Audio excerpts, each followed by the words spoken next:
Today we're making Sloppy Joes, and today I'm going to share with you my family recipe that's been handed down from generation to generation. Over 400 years of Brickmans have been cooking Sloppy Joes.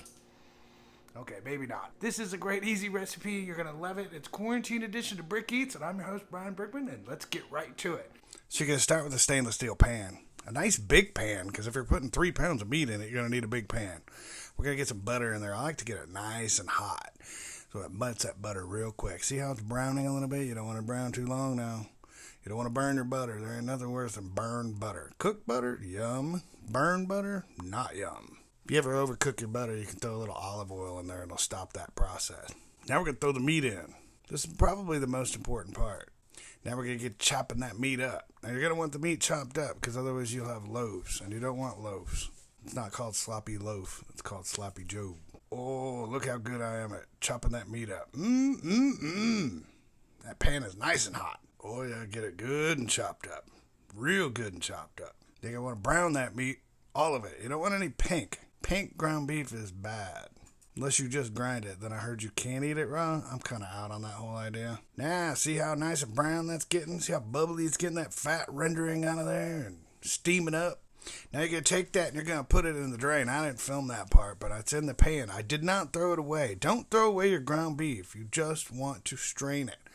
Now you want to get more butter back in that pan because we all know cooking in butter smells good. Now we're going to get all our vegetables in. We got a whole bell pepper. We got a whole, kind of a medium onion. I went with a sweet onion, or a yellow onion works too. And then I went with 4 cloves of garlic. I'll have the recipe in the comments below. Okay, get it stirred. You don't want to burn your little veggies. After a few minutes, they start getting translucent. That's what we're looking for. Now we're going to put that beef back in the bowl and stir it all up. Ah, look how good that. Beef and onions and bell peppers. Yum. We're just going to let this cook for a couple of minutes. Just sitting here like this while we go get the rest of our ingredients. Now here comes the good stuff. Here comes the ketchup. I like Heinz ketchup, but that's just me. You might like Hunt's or Whataburger. Really doesn't matter. Now we're going to add our brown sugar, a chili powder, and a dry mustard, and about a cup of water. Now we're going to stir that up real good. Once that starts to boil like this, that's when you want to put the lid on it, turn it down a little bit, simmer that bad boy. After it simmers for about 15 minutes or so, then we're going to add some more ingredients. Now here comes the Worcestershire sauce. I do about 3 shakes, maybe a little bit of Tabasco, or maybe just shake the hell out of it and get it all over. Oh, hell, let's do it again. Then we're going to give it some salt. It's 3 pounds of meat, so it's going to need quite a bit of salt. It's a fresh ground pepper. Lots of pepper. Then we're going to stir it all together.